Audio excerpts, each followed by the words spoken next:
뭐야 누구지? 왜 누군데 내 인스타에 좋아요를 눌렀지? 한번 이제 파도를 타고 가면은 뭐야 이렇게 이쁜 강아지랑 아기 고양이 사진 있었어? 아 카와이 좋아요.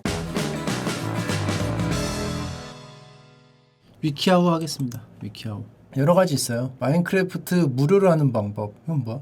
데모 마인크래프트 무료로 하는 방법. 풀카피를 무료로 구하는 방법 없다. 마인크래프트 풀 버전을 원한다면 구매해야 한다. 자, 무료로 이용하는 방법 1. 데모 이용하기. 마인크래프트를 열면 마인크래프트 계정 정보를 입력하라는 창이 뜨는데 이때부터 100분 동안 데모 버전으로 게임을 할 수 있다. 그래서 100분 동안 할 수 있기 때문에 그 전에 사전 준비로 100분 동안 뭐 할지 계획표를 짜야 돼. 어떻게 해야 알차게 할 수 있는지.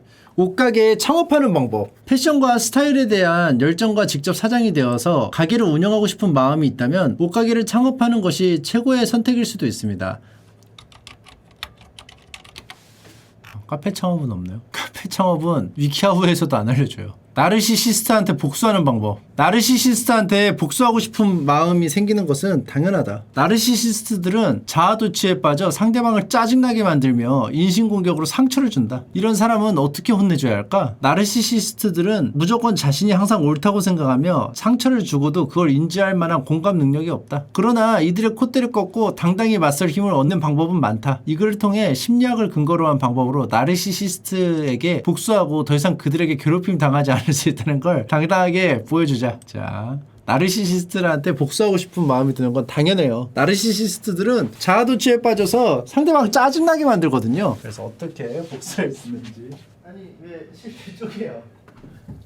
아니 실실 쪽에 난 커피 가지러 갔는데 왜 쪼개고 있어? 나르시시스트한테 복수하고 싶은 마음이 드는 거는 당연한 거예요. 인신공격으로 상처를 주고 자신이 항상 옳다고 생각하고 상처를 주고도 그걸 인지할 만한 공감 능력이 없기 때문이죠. 자, 비판해야 됩니다. 나르시시스트들한테는 비판해야 돼요. 자, 어떻게 비판하냐? 나르시시스트만큼 비판에 예민한 사람은 없다. 나르시시스트들은 남을 비판하면서 막상 자신에 대해서는 아무리 작은 것이라도 부정적인 비교나 비판을 견디지 못한다. 자신이 완벽한 사람으로 보여야 하기 때문이다. 잘못된 행동, 업무 능력 또는 일 처리를 못한 것에 대한 단순한 한마디가 이들의 취약한 자존심을 자극하게 된다. 다른 사람들이 있는 자리에서 얘기하면 더욱 효과적이다. 비판할 때는 심술궂게 지적하거나 건방진 태도를 할 필요 없다. 다른 사람들을 대할 때와 마찬가지로 차분하고 정중한 어조를 유지하면 된다. 그렇게 해도 충분히 자극이 된다. 나르시시스트는 비판에 대해 방어하기에 발끈할 수 있다. 비판으로 반격하려 하거나 자신의 부족함을 인정하지 않고 다른 것을 탓한다. 그렇기 때문에 나르시시스트들을 만나면은 막 뭐라고 할 필요 없어요. 그냥 부정적인 비교나 비판을 정중한 어조로 하면 돼요. 정중한 어조로. 원래 하던 대로. 권한을 뺏는다. 나르시시스트들은 상호간에 자신이 통제할 때 안전하다고 느낀다. 이들은 끊임없이 확인과 인정을 원하며 강하고 권력 있는 상대를 두려워한다. 강한 사람은 나르시시스트에게 권한을 줄 수도 있고 안 줄 수도 있기 때문이다. 나르시시스트와의 상호관계에서 통제권을 갖고 당당하게 눈을 맞추며 흔들림 없고 확고한 어조로 말하자. 스스로를 지키기 위해 당당히 맞서는 사람 앞에서 나르시시스트들은 정말 비참해진다. 이렇게 당당하게 맞서세요. 나르시시스트들한테. 그래서 동등한 위치가 아니라 우월한 자리에 서면 나르시시스트들로부터 존경을 받을 수 있습니다. 직장의 팀, 그룹 프로젝트, 스포츠팀 또는 기획위원회에서 리더가 되면 추가 효과를 얻을 수 있습니다. 자, 리더가 되면 됩니다. 안 돼! 안 돼라고 말한다.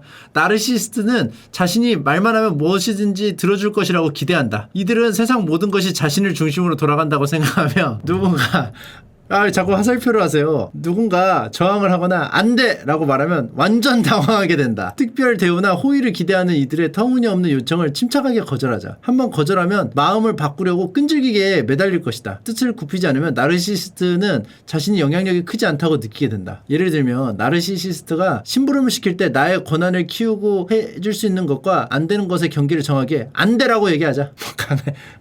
강아지야? 안 돼라고 말하는 것은 단순히 반항하는 것과 다르다. 심부름을 시켰는데 아무 말도 없이 시킨 일을 하지 않는다면 나르시시스트들은 그것을 꼬투리 잡아서 자신이 피해자라는 걸 합리화시키면서 상대의 무자비한 행동을 비난하게 된다. 그렇기 때문에 안 돼! 라고 해야 돼. 그냥 말없이 안 하면은 그거 갖고 꼬투리를 잡아. 한도 끝도 없이. 연락하지 않는다. 손절. 나르시시스트들은 관심 종자이기 때문에 사람들이 관심 주지 않으면 당황한다. 이들은 자신이 남을 할 데 없이 완벽하다고 믿기 때문에 자신을 무시하거나 거부하는 사람을 이해하지 못한다. 그러니까 이런 거지. 나는 너무 사랑스러운 사람인데 왜 나를 무시하지? 이건 말이 안 되잖아 라고 하는 거야. 나르시시스트의 전화, 문자 또는 DM에 답하지 말고 가능하면 공공장소에서 소통이나 대화를 피하자. 자신이 원할 때 상대방으로부터 감정적 대응을 끌어낼 수 없다는 걸 인지하면 이들은 패배감을 느낀다. 나르시시스트는 무시를 당하면 어떻게든 상대에게 연락하려고 과도할 만큼 애를 쓴다. 처음에는 몸부림치는 모습을 지켜보면서 만족감을 얻을 수도 있다. 그러나 저항이 길어지면 이들의 메시지는 험악해지고 상처를 주는 해로운 내용이 된다. 나르시시스트와 완전히 손절하는 게 목표라면 이 방법이 지름길이 될 수 있다. 그래서 나르시시스트랑 상대하기가 힘들기 때문에 가장 손쉬운 방법은 연락하지 않는다. 얽히지 않는다. 그들의 행동을 세상에 드러낸다. 나르시시스트의 대외적 이미지를 산산조각 내는 것은 아주 훌륭한 해독제가 된다. 다른 사람들 앞에서 나에게 거짓말하거나 가스라이팅을 할 때 큰 소리로 이렇게 얘기하자.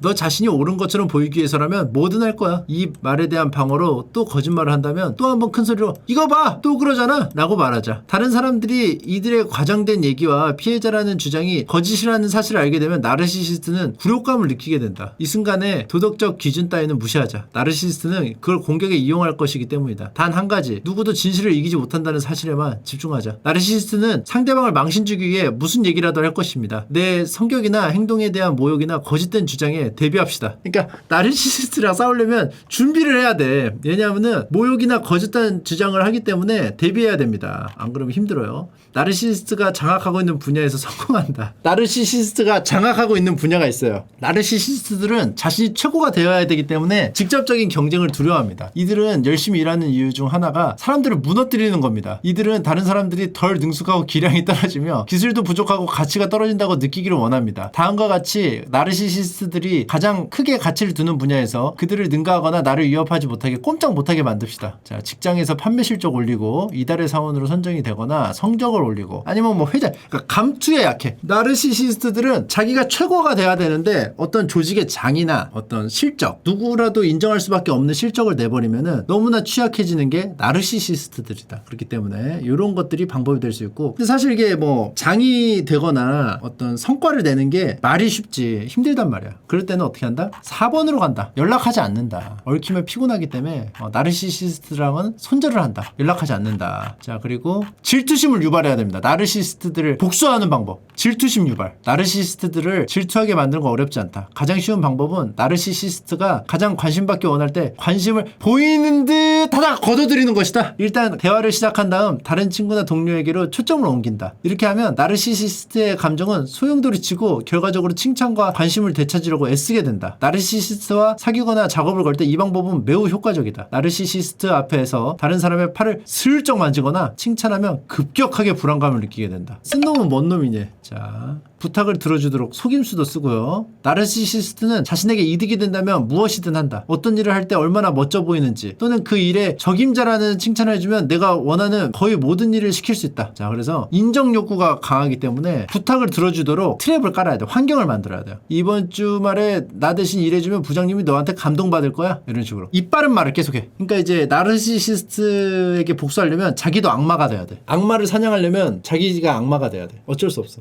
자, 게임에서 이겨버려. 나르시시스트가 지기 싫어하는 건 너무나 당연하다. 약간 가벼운 복수를 원한다면 비디오 게임, 보드 게임 또는 기타 게임을 통해 천하무적이 아니라는 걸 알려주자. 나르시시스트가 자기 잘난 맛을 살기 때문에 얘가 못하는 상황을 계속 만들어줘. 그러면은 너무 싫어해. 지는 걸 너무 싫어해. 필요하다면 슬쩍 반칙을 해서라도 확실하게 이게 혼쭐을 나르시시스트는 지는 걸 싫어하기 때문에 눈치채지 못할 정도로 반칙을 해서라도 확실하게 이기면은 나르시시스트들은 너무나 괴로워할 것이다. 나르시시스트는 자신의 패배를 합리화하기 위해 무엇이든 탓할 것이다. 따라서 반칙을 해서 이겼을 경우 나르시시스트가 절대로 알아채지 못하게 해야 된다. 반칙하는 게 양심에 걸린다면 틈새 범주의 사소한 상식이나 운동 경기 등 확실하게 이길 수 정목을 택해보자.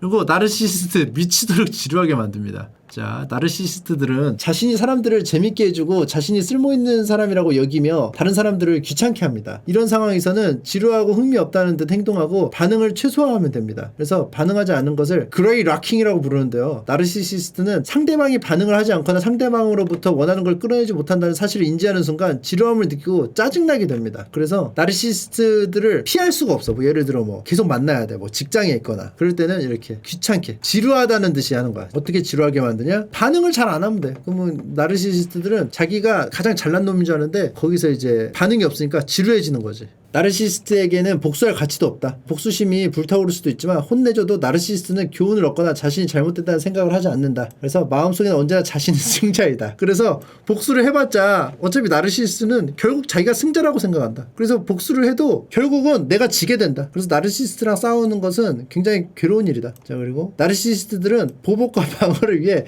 상대방이 취약한 정보는 무엇이든 이용, 유포 또는 왜곡한다. 나르시시스트들에게 복수하는 험악한 후폭풍에 대비하여야 한다. 근데 이거 보면은 쓴 사람이 뭐 리아나 조르조울리스 님이 전직 나르시스트 같아요. 지금이 아니더라도. 왜냐하면은 봐봐, 나르시스트는 어때? 자기가 무조건 잘났고 자기는 무조건 대단한 놈이고 자기의 부탁은 무조건 다 들어줘야 되고 다 자기 중심으로 돼야 돼. 그래야 직성이 풀리는 사람이야, 나르시스트는. 그리고 나르시스트는 자기가 잘났기 때문에 무조건 자기에 맞춰서 다 재단을 하고 왜곡을 하고 이상하게 바꾼단 말이야. 근데 나르시스트를 잡으려고 가짜 칭찬을 한다거나 반칙도 하고 이러는 거 자체가 자신이 나르시스트가 되는 거야. 그렇게 싫었던. 그렇기 때문에 요거는 제가 봤을 때는 나르시스트에게 복수하려다가 자기가 나르시스트가 돼서 결국 그 나르시스트한테 또 복수를 당하는 방법이지 않을까. 그렇기 때문에 서로 미친 듯이 복수에 계속 복수를 하는, 끝나지 않는, 피를 피로 씻어내는 역사가 되지 않을까. 이렇게 좀 조심스럽게 우려의 목소리를 한번 내봅니다. 거의 전쟁이죠. 그렇기 때문에 나르시스트를 만난다면은 연락하지 않는 방법이 제일입니다. 그리고 보면은 이 만든 사람이 나르시스트라고 느낀 게 자기의 목적을 달성시키기 위해서 왜곡을 하잖아, 나르시스트들은. 왜냐? 자기중심적이니까. 근데 보면은 일반 사람들의 특징이 다 있는데 그거를 나르시스트의 특징인 것처럼 써놨어. 질투심 유발한다. 이건 누구라도, 그쵸? 관심을 보이다 걷어들이면 누구라도 약이 올라. 관심을 다시 되찾으려고 하는 거는 일반적인 사람이야. 그쵸? 자, 그리고 게임에서 이긴다. 아니, 게임을 싫어하는 건 다 싫어하지. 나르시스트만 싫어하는 게 아닙니다. 게임 지는 거를 싫어하는 사람은 모두 싫어해. 그러니까 일반적인 사람의 특징을 써놓고 나르시스트에게 복수하는 방법이라고 써놓으면서 왜곡을 하고 있다. 작성자가 나르시시스트다. 안 그래요? 병건 씨가 나르시시스트를 그래요. 아무튼 자기 개발을 하자고요.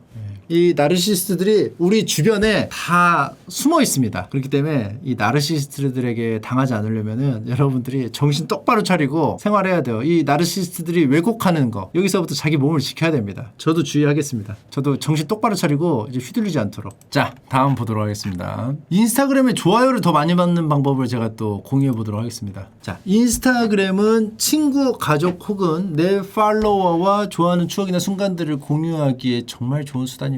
만약 많은 사진을 올리는데도 불구하고 좋아요 개수가 너무 적다면 아래의 글을 참고해 더 많은 좋아요를 받아볼까요? 자, 해시태그를 사용하면 됩니다. 1번 스텝 1 해시태그 사용하기. 키워드를 분류해서 관심 있는 사람이 해시태그를 타고 올 수 있게끔 해시태그 달기. 자, 여기까지는 알아요. 이거 다 하는 방법이야. 근데 이거를 했는데 사람들이 안 오니까 걱정인 거지. 좋아요가 없으니까. 자, 다음 방법. 한 사진에 가능한 많은 해시태그를 단다. 예를 들면 닥스훈트 중에 강아지 사진에 가능한 해시태그는 샵 닥스훈트, 샵 강아지, 샵 애완동물 등이 있다. 그러면 이제 가끔씩 보면 인스타 보면은 해시태그 한 5줄, 10줄 이렇게 달린 포스팅이 있어요. 근데 그렇게 해도 좋아요가 많이 안 눌릴 수 있다는 거죠. 우리 주변에 흔히 보이는 상황이야. 그러면 어떻게 되느냐? 다음 스텝을 밟아야겠죠. 가장 인기가 많은 해시태그를 단다. 인기 좋은 해시태그 중에는 샵 사랑, 샵 나, 샵 귀여운, 샵 금요일, 그리고 샵 커피 등이 있다. 그래서 상관이 없어도 다는 거야.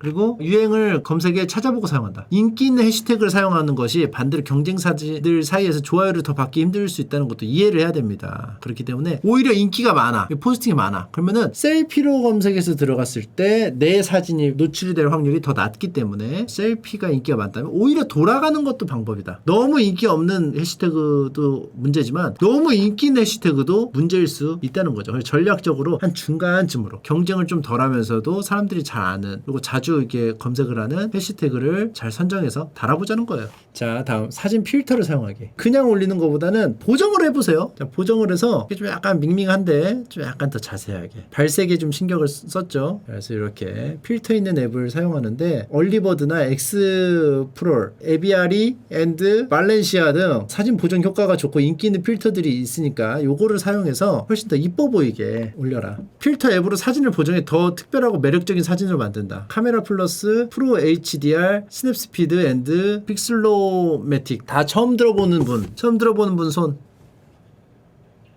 처음 들어봐요? 다 아싸예요. 자, 다음 맞는 사진을 올려야 됩니다. 종종 사람들이 자신이 아니 나는 나르시스트 퇴치하려고 한 거지. 정당한 비판을 정중하게 말해라. 차분한 어조로 말해라. 그러면은 발끈할 것이다.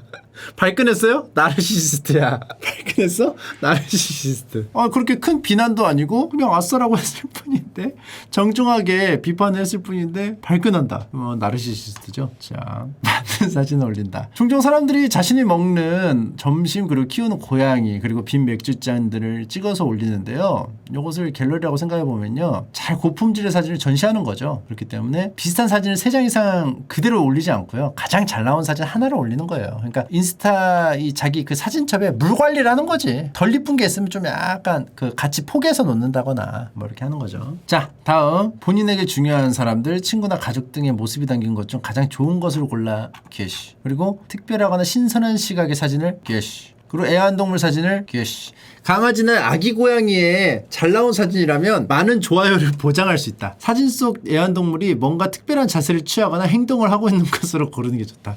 그래서 좋아요를 받고 싶으면 아기 고양이나 강아지 사진을 올리는 거예요. 그러면 사람들이 좋아하기 때문에 좋아요를 많이 받을 수 있겠죠. 자, 음식 사진을 너무 이거는 이제 뭐냐, 단군 씨가 지적했던 철면수심님의 음식 그 인스타그램이에요. 이거 종수 인스타가 이제 이것만 올라가 있는데, 철면수심 인스타 이거 먹을 거 올리는 거 과도하게 올리지 않는다. 위키아우에도 나와 있는 방법이죠. 모두가 음식 사진을 지나치게 올리는 경향인데 사실 잘 나온 몇몇의 사진만 올리는 것이 더 좋다. 딥틱 같은 앱을 사용하여 여러 개의 사진을 하나의 사진으로 합친다. 그러면 좋아요를 받을 가능성이 커진다. 하나의 프레임 속에 비슷한 사진 4개를 넣을 수도 있기도 하고, 또한 한 여행이나 행사에 다양한 면을 담은 사진들을 넣을 수도 있고, 여러 가지 압축을 하는 거지. 이거를 물을 타가지고 여러 번 포스팅을 해서 좋아요를 나눠서 받으려고 하기보다는 양질의 자료를 제공한다는 생각으로 올리라는 거죠. 그리고 이제 도배를 많이 하게 되면은 그 재미도가 떨어지는데, 도배를 하게 되면 차단을 당할 수가 있어요.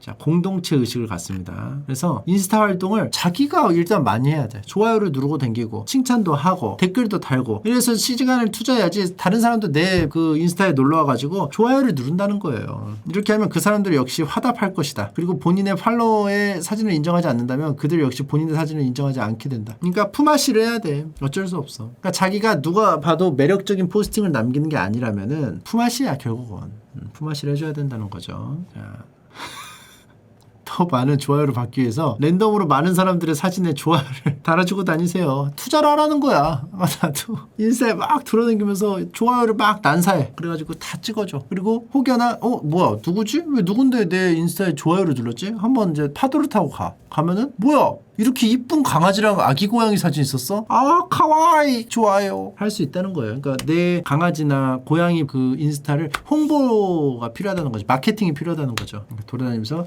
다른 사람들의 사진에 좋아요를 한번 달아주시기 바라겠습니다. 어쩐지 모르는 외국인들이 좋아요 누르더라. 자, 이런 것도 있어요. 팔로잉 수보다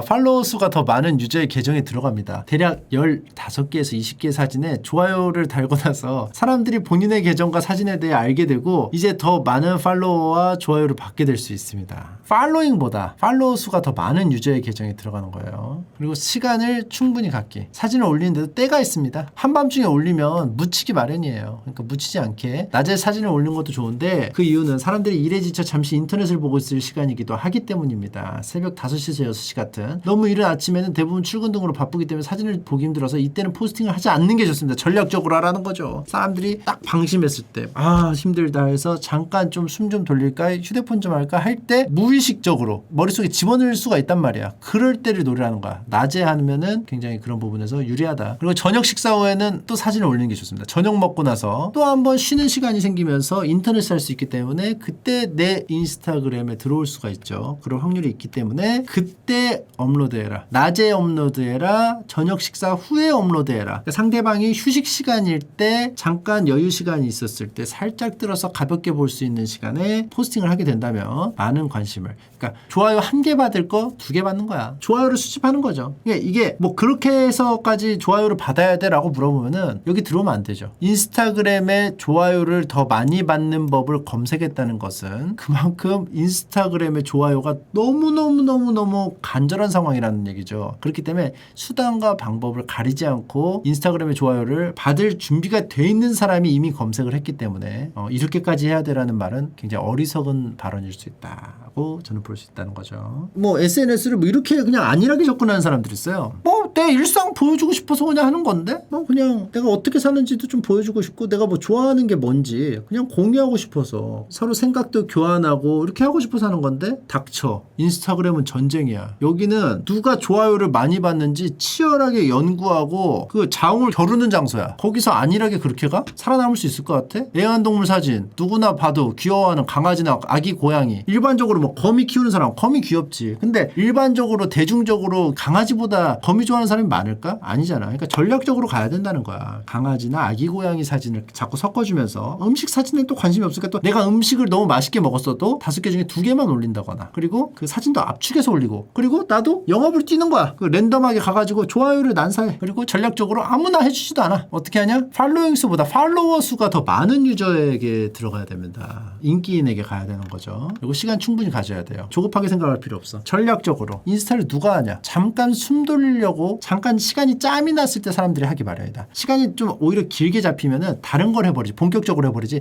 중간중간에 짬이 날 때 하기 때문에 낮에 휴식 시간, 저녁밥 먹고 휴식 시간 그때를 집중적으로 들여서 업로드를 하여라. 그러면은 조금 더 효율적이다. 이게 다 계획을 해야 되고 전략을 짜야 되는 거야. 아셨어요? 자, 그리고 친구 사진에 댓글도 한번 쭉 돕니다. 그러면은 좀 이게 친구가 10번 달면 한 번은 가게 돼 있어. 내가 10번 달아줬어. 근데 한 번 안 달 수가 없어요. 한 번은 달아줘. 그렇기 때문에 계속 달아줘라. 그리고 링크도 연결해.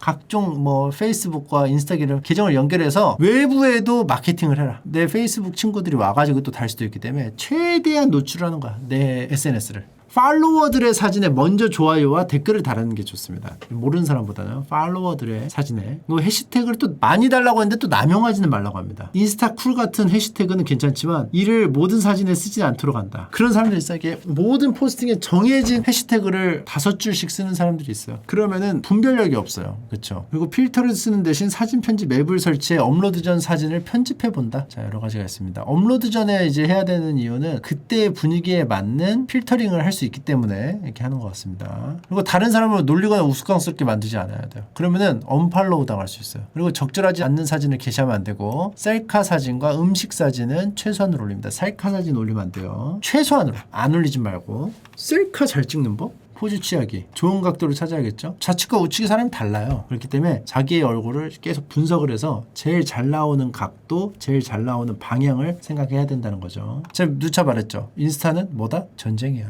안일하게 그냥 자기 일상을 공유하고 사람들과 소통하고 싶어서 한다? 웃기지 말라 그래. 좋아요 전쟁입니다. 인스타는. 자, 포즈도 취해야죠. 새로운 것을 자랑하세요. 슬쩍 뭐 귀걸이를 자랑하고 싶을 때는 이렇게 좀 약간 사진이 강조되게 헤어스타일을 좀 강조하고 싶어 슬쩍 이렇게 슬쩍 하는 거예요. 이렇게 슬쩍. 항상 웃거나 즐거운 포즈를 취하세요. 슬픈 얼굴이나 찡그린 얼굴은 도움이 되지 않아요. 그래서 헤어스타일 자랑하고 싶어? 그러면 헤어가 잘 보이는 데서 하고 근데 이게 머리카락이 너무 얇다. 내 머리카락 같다. 조만간이네.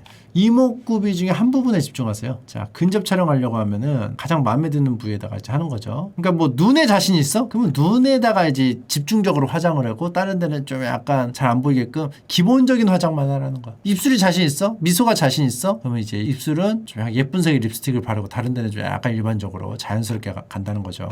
재밌는 표정을 지어보세요. 카메라 앞에서 또 그냥 웃으면은 그건 또 주책스럽게 느껴질 수 있어요. 근데 셀카 찍는 것 자체가 이미 주책스러워요. 그렇기 때문에 주책스럽게 느껴질 수 있지만 이미 주책스러운 행동이기 때문에 그냥 주책스럽게 해도 된다는 거예요. 자, 사진에서 짓는 표정이 진짜처럼 보이기는 어려울 수 있어요. 진짜처럼 보일 수 있는 가장 좋은 방법은 실제로 그런 감정을 느낄 때 얼른 휴대폰을 꺼내서 찍고 바로 올리면 안 돼요. 사람들이 좋아요를 가장 많이 누르는 시간인 오후 7시에서 8시에 올려야 됩니다. 그리고 내가 찍은 사진은 어떻게 한다? 잘 보정을 한다. 보정을 하고 아기 고양이랑 강아지 사진 준비됐나요? 안 됐다고요? 그러면 그 준비됐을 때 압축해서 같이 올려야 된다. 초점도 맞추고. 그리고 어떻게 한다? 다 올리고 나서 가만히 있을 거야? 영업 뛰어야지. 다른 인스타에 가서 좋아요를 순회 공연을 하고 온다. 그리고 댓글도 많이 달고 포즈도 취해야 되는데 전신 셀카도 한번 찍어보고요. 날씬해 보이려면 엉덩이를 살짝 카메라를 들고 있는 방향으로 굽혀주면 됩니다. 날씬해 보이려면 엉덩이를 살짝 카메라를 들고 있는 방향으로 이렇게 굽혀줘. 이렇게 이러면 날씬해져. 자, 이렇게 하면 이렇게 있는데 이렇게 찍으면 날씬해 보여져. 근데 이렇게 하면 좀 퉁퉁해.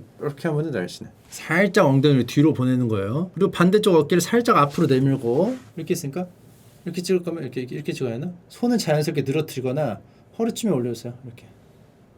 이렇게 하면은 몸매가 좋아 보이게 찍을 수 있는 거예요. 가슴은 자연스럽게 펴고 다리는 발목 쪽으로 꽉 이렇게 찍어 이렇게 찍는 거야. 그러면은 발목이 꼬아지면서 이 라인이 이렇게 길게 느껴지는 거죠, 그죠? 근데 실제로 나도 들었어요. 엉덩이를 살짝 빼면은 이 몸매가 좋아 보이게 할 수 있다는 거야. 이게 여러분들이 그냥 아무렇게나 이렇게 무심하게 찍는다? 그럼 100점 100패야. 일단 인스타그램을 안 하면 안 했지. 시작했으면 이겨야 될 거 아니야. 일론 머스크만큼 받아야 될 거 아니야. 자연스러운 셀카를 찍어보세요. 침대에 누워서 셀카를 찍거나 화장을 거의 하지 않고 찍는 셀카는 당신의 SNS 친구들에게 그것이 진짜 당신의 모습이라는 환상을 가져다 줄 수 있습니다. 재미있는 동시에 섹시한 셀카 찍기 방법입니다. 방금 잠에서 깬 얼굴이 엉망이라면 약간 정돈을 하세요. 화장을 살짝만 한다면 쌩얼이라고 보여줄 수 있습니다. 딱 자다 일어났는데 괜찮네?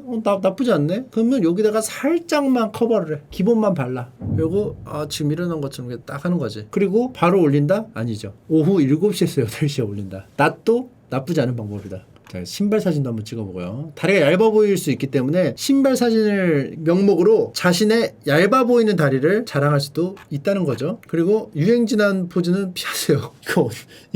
이게 유행이 있었어? 유명했던 셀카 포즈는 입을 삐죽 내미는 오리 얼굴, 근육 자랑하기, 잠든 척하기, 그리고 누군가에게 찍힌 척하기, 인지하지 못했는데 누가 날 찍어준 것처럼 하기. 오리 얼굴은 입술을 삐죽 내밀며 눈을 크게 하는 포즈로 연예인들이 많이 하는 포즈로 유명해졌습니다. 이 포즈로 셀카를 찍을 때 위험 감수는 본인이 하세요. 연예인들이나 하는 거니까 너는 하지 마라 이런 뜻인가요? 요건가 봐요. 눈 땡그랗게 이렇게 셀카를 다른 사람이 찍어준 것처럼 보이도록 찍는 것은 매우 어렵습니다. 사진 속 포즈나 자세 등에 의해 자신이 직접 찍은 것이 들켜 웃음거리가 될 수 있습니다. 살짝 미소를 짓거나 윙크를 한다면 사람들은 그 사진이 사실 의도적인 셀카임을 알아차릴 것입니다. 다른 사람이 찍어준 것처럼 보이게 찍는 건 진짜 어려워요. 그렇기 때문에 어설프게 할 거면은 하지 말라는 얘기인 것 같습니다. 더 나은 셀카를 위한 분위기를 조성. 역광이 졌나봐요. 자, 좋은 조명을 또 신경 써라. 자연광은 인공 조명보다 색을 보다 정확하게 표현해주기 때문에 좋은 부분이 있지만 이제 아무래도 그림자가 질 수 있죠. 역광이 질 수 있기 때문에 인공 조명도 충분히 활용하라. 그리고 폰에 후면 카메라를 사용해라. 왜냐? 전면부 카메라는 성능이 아무래도 상대적으로 떨어지기 때문에 전면 카메라는 셀카를 찍는 대신 후면 카메라를 사용해보세요. 전면 카메라보다 해상도가 더 높아 사진이 흐릿하게 나올 확률이 줄어듭니다. 근데 다만 셀카를 찍을 때 폰을 돌려야 하기 때문에 자기 얼굴을 확인할 수 없지만 그만큼의 가치가 있으면 확실합니다. 익숙해지고 훈련이 된다면은 자기가 안 보고도 후면 카메라로 자기를 찍을 수 있다는 거, 셀카를 할 수 있다는 거. 사진 찍을 때 뒤에서 연병을 떨 수가 있어요. 이거는 뭐 인류 공통의 사례죠. 뉴스에서도 리포터 있는데 막 뒤에서 막 사람들이 막 이렇게 하기도 하잖아, 그지? 옆에서 막 이렇게 까불면은 또 쫓아내야 되기 때문에 당신 동생이나 오는 아이 혹은 당신 뒤에서 용변을 보고 있는 개가 있을 수 있습니다. 근데 그 개가 또 귀여우면 또 뭐 나쁘지 않을 수 있죠. 그래서 가끔 이런 방해꾼들을 셀카에 넣어버리고 지워버리지 마세요.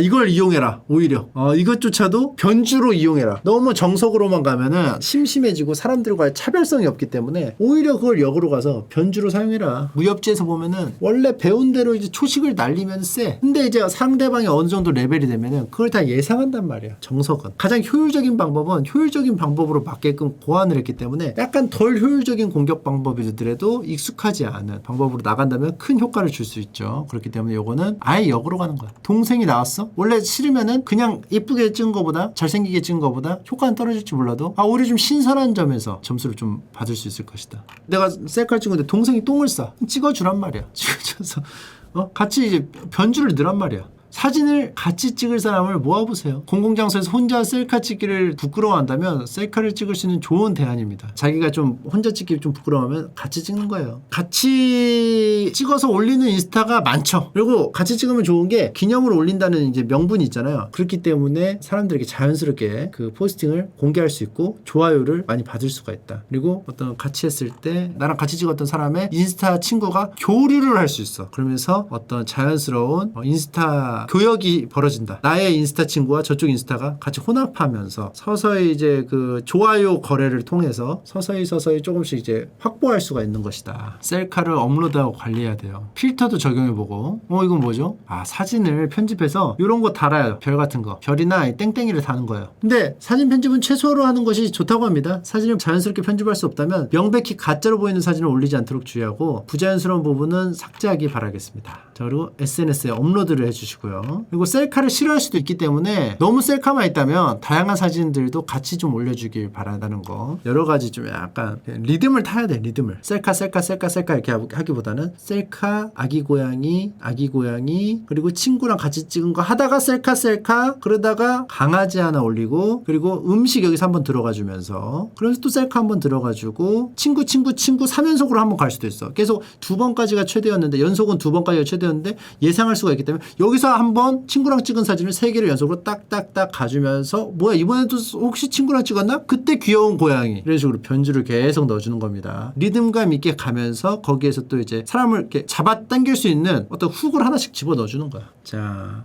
야외에서 찍는다면은 바람에 날리는 머리카락도 10분 활용하는 게 좋죠. 이게 머리카락 이렇게 막 날리면은 자연스러움도 연출할 수 있고 뭔가 그 평상시에 좀 보이기 힘든 어떤 평상시와는 다른 매력을 분출할 수 있다. 최대한 자연스럽게 하세요. 그렇지 않으면 너무 애쓴 것처럼 보일 수 있습니다. 다만 한편으로는 셀카라는 것이 다 그렇긴 합니다. 그리고 복근은 측면에서 찍었을 때 가장 멋져 보입니다. 남성분들은 셀카를 찍을 때 엉성하고 성의 없게 셔츠를 위에 올리기보다 아예 벗어버리세요. 셔츠 벗어버려. 그게 가장 멋져 보일 수 있어요. 자, 이렇게 다 봤습니다. 발기한 걸 숨기는 방법도 있어요. 아, 웃기네. 이거 웃기네요. 여러 가지가 있습니다. 일단 숨기는 방법이 있고 그 상태를 제거하는 방법이 있고 상태에서 이제 빠져나오기 위한 방법 여러 가지가 있어요. 근데 이제 그 상태가 경고가 있습니다. 그 상태가 4시간 이상 지속될 경우 의료적 도움을 청하세요. 심각한 의학적 질환일 수 있어요. 잘 알았습니다. 자, 여기까지 봤고요. 많이 봤다. 그죠? 자, 그러면은 저는 이만 가보도록 하겠습니다.